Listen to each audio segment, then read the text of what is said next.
meus amigos e meus irmãos,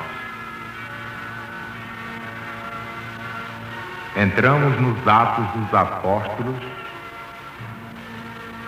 que é o livro que se segue ao Evangelho de Jesus segundo São João. Este livro, muita gente ignorava quem o tivesse escrito. E, entretanto, seu autor é o grande evangelista São Lucas, que foi o admirável secretário do apóstolo São Paulo. Vamos, então, dar prosseguimento a essa narrativa que vem complementar os evangelhos, porque Jesus sobe ao céu e depois? Quem é que vai continuar a obra?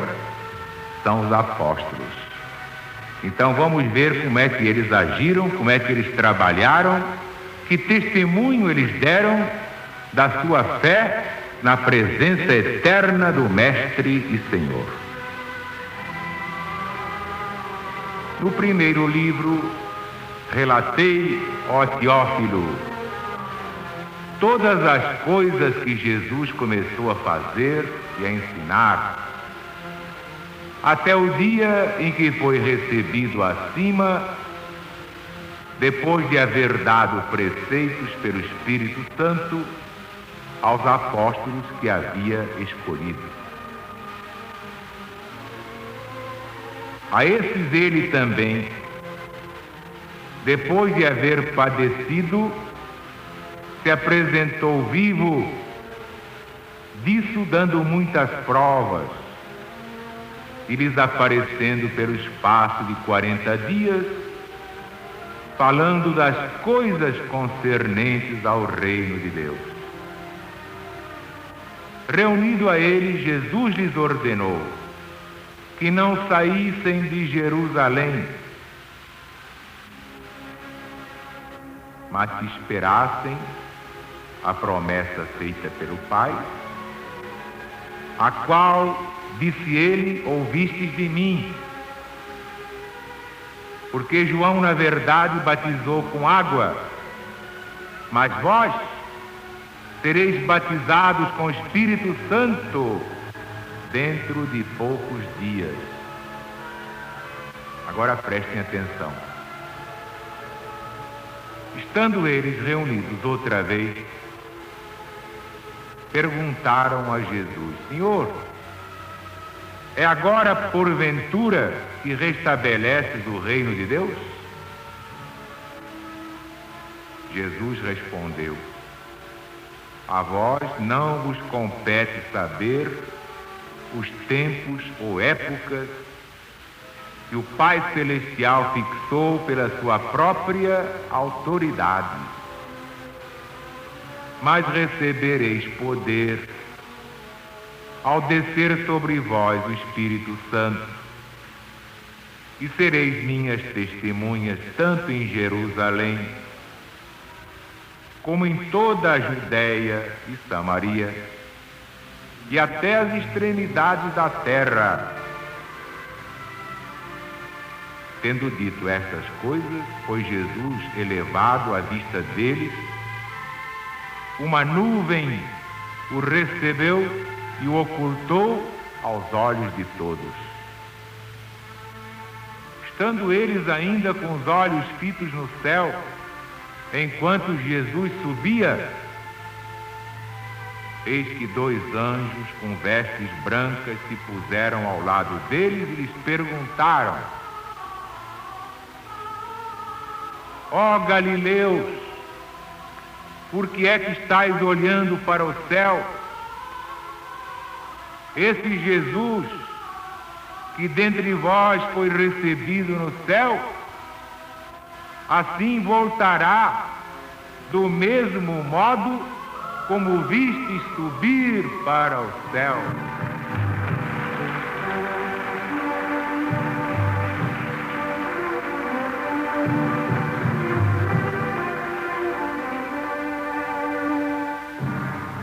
Eis aí como tem início a narrativa dos Atos dos Apóstolos. Que Jesus veio cumprir a sua missão, trazer o Evangelho de Deus. Trouxe. Mas não bastaria pregar, teria que exemplificar.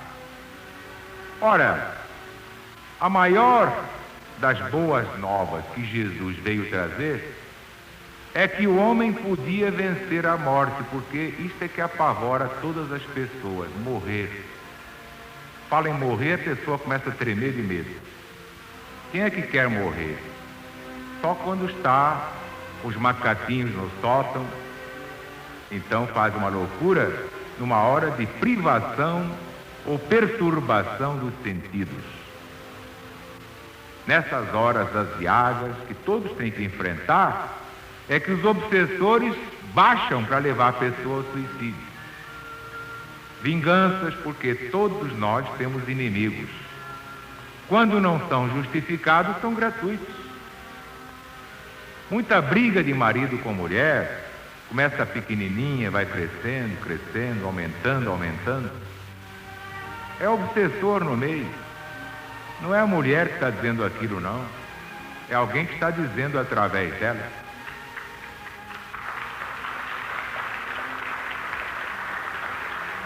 Muita coisa que o marido diz contra a sua esposa, não é ele, não. É o obsessor que está lá instalado, bancando o ventríloco, utilizando o pobre do marido.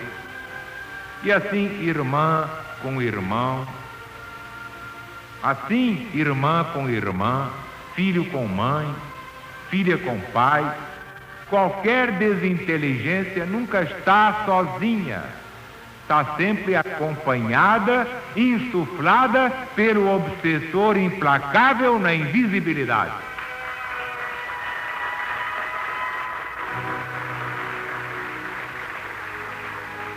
Daí a advertência tão continuada de Jesus: orar e vigiar.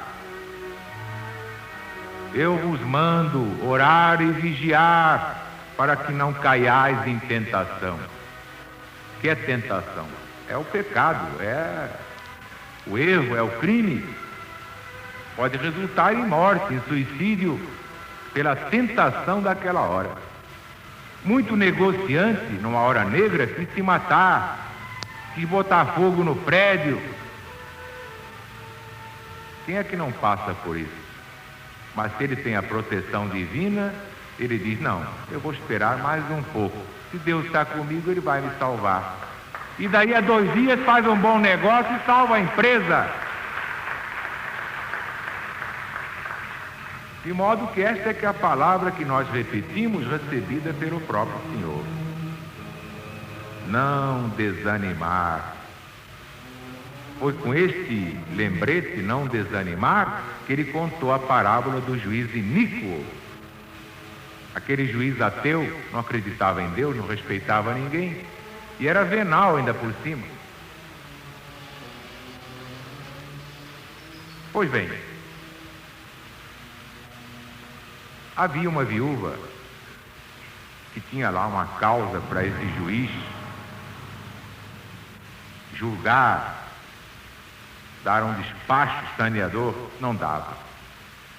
Mas a viúva tinha fé e sabia perseverar. Então todo dia estava lá: defende-me do meu adversário, julga a minha questão, eu estou inocente, eu tenho direito, defende-me do meu adversário, defende-me do meu adversário, e não arredava a fé. Então o juiz, embora não fosse crente em Deus, que era ateu e muito à toa, além de ateu à toa. Era um homem sem entranhas e não tinha pena da pobre mulher. Mas começou a ficar irritado com a persistência dela. Ela não arredava a fé. A perseverança da mulher cansou o homem. Então, para se livrar dela, ele só tinha um jeito: julgar a questão. E julgou. Então ela ficou satisfeita. Para que ia ver mais a cara daquele bandido? Nunca mais voltou.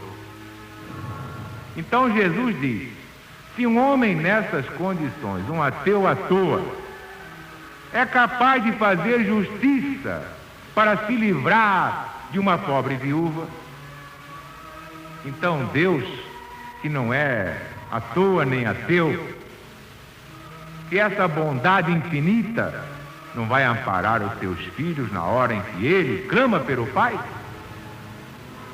Deus vai ficar indiferente à sorte do seu filho? Não. Então Jesus dizia: orar e vigiar, orar e vigiar, orar e vigiar. Não desanimar, perseverar até o fim. Aliás, no chamado sermão profético, o que é que ele disse também? Vem isso, vem aquilo, vem hecatombe, vem inundação, vem chuva de granizo, vem chuva de pedra, vem calor de rachar. Olha esse calor do Brasil, Deus me livre e guarde. Nunca vi coisa igual. Está tudo assim, variando, até os elementos naturais. Por quê? Porque eles sofrem o impacto dos baixos sentimentos humanos. Muita gente não sabia disso. Há espíritos guias que tomam conta das águas, tomam conta das nuvens, dos mares, dos rios, dos oceanos, dos germes, dos micróbios. O sujeito às vezes está com um bacilo de coque lá, já está comendo por dentro do pulmão dele. Mas se o indivíduo mostrar arrependimento e começar a fazer o bem, o que é que acontece? O espírito que preside aos germes, aos bacilos, começa a tirar aquele negocinho. O sujeito vai começando a ficar bom, os pulmões fortes, tira outra radiografia, não tem mais nada. Ou será que Deus não tem poder de fazer isso?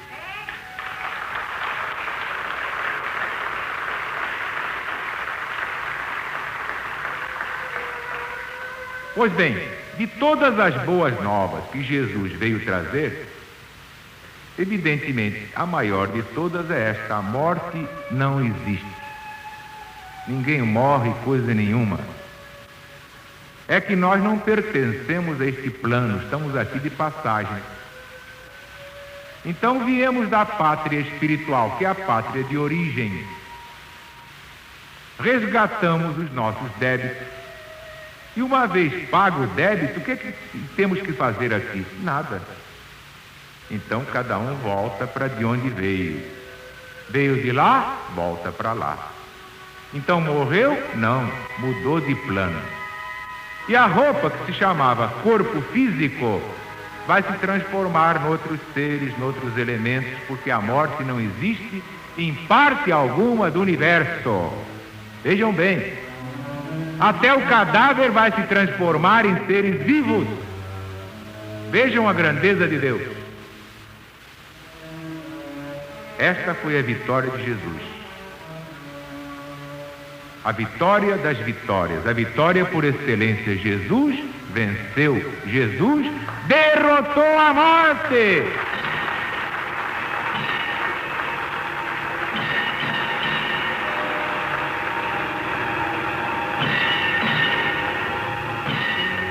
A invenção do irmão operário não está aqui na Bíblia, no Novo Testamento. Vou ler de novo. Prestem atenção, seus cabeçudos. São aqueles que estão começando a ouvir agora.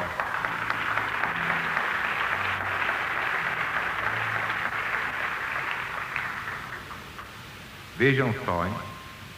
Eles, estando reunidos outra vez, perguntaram a Jesus: Senhor, é agora que restabeleces o reino de Deus? Ele respondeu: a vós não vos compete saber os tempos ou épocas que o Pai Celestial fixou pela sua própria autoridade, mas recebereis poder quando descer sobre vós o Espírito Santo, e sereis minhas testemunhas, tanto em Jerusalém como em toda a Judéia e Samaria, e até as extremidades da terra, do planeta Terra. Tendo dito essas coisas, Jesus foi subindo à vista deles. 500 galileus de olhos desse tamanho, apavorados vendo Jesus subir. Uma nuvem o cercou e ele sumiu diante dos olhos dos galileus. Mas, diante do espanto daquela multidão, que 500 pessoas naquele tempo constituíam uma imensa multidão. Grande multidão já eram 200. Uma grande multidão, nós íamos contar, eram 200.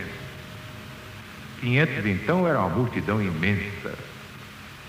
Então os anjos, dois varões de vestes resplandecentes, vendo aquela gente toda de olhos esbugalhados, olhando para o alto, Jesus subindo ao céu, o que é que os anjos disseram aos galileus? Está aqui, por favor, capítulo 1 dos Atos dos Apóstolos, versículo 11. Ó Galileus, por que estáis olhando para o céu? Esse Jesus, que dentre vós foi recebido no céu, assim voltará do mesmo modo como vós o vistes subir ao céu.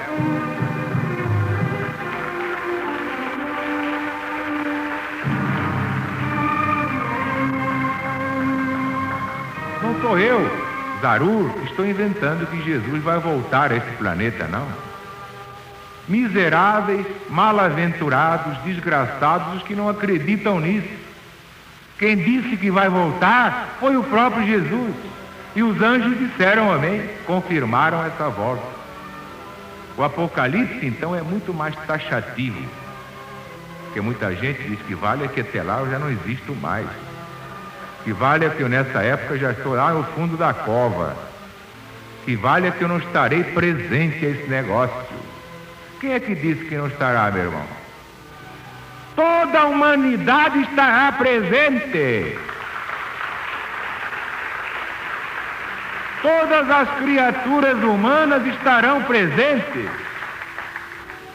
Desde o princípio desse planeta Terra. Que parece muita gente, não vai caber, mas é que todos os que estiverem mortos voltarão em espírito para ver esse espetáculo. Espírito não ocupa lugar. Podem caber neste salão 5 bilhões de espíritos. Neste salão. Porque o espírito não ocupa lugar, ele não tem matéria. Portanto, quem diz que vale é que eu não estarei presente nessa hora. Puxa, que sorte. Não é sorte não, é azar. Agora, será sorte se você tratar de ser bonzinho, não praticar mais o mal, porque voltará para você. Aí será sorte, que você pagará o seu débito com a sua consciência tranquila diante de Deus. Mas há de você que persevera no mal.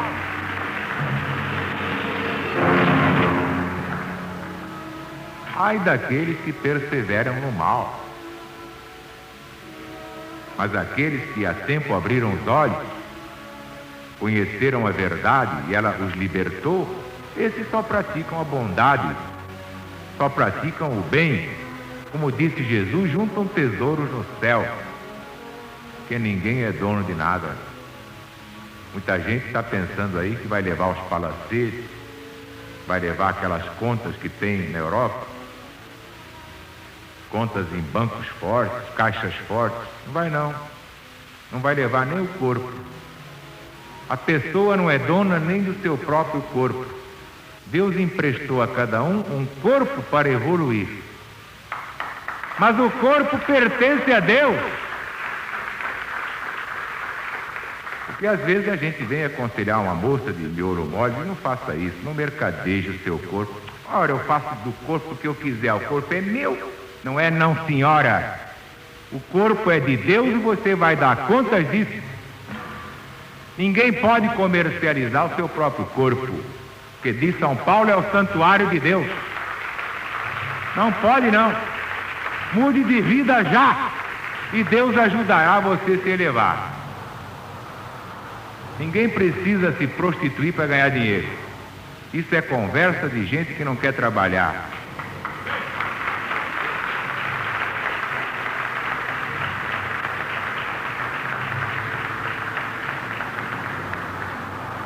Esta é a primeira vitória, a primeira das primeiras vitórias. A vitória sobre a morte. Jesus nos ensinou esse segredo. Ele venceu a morte. Nós venceremos a morte. Então viva a LBV, viva o PBV, viva o Brasil, viva Jesus.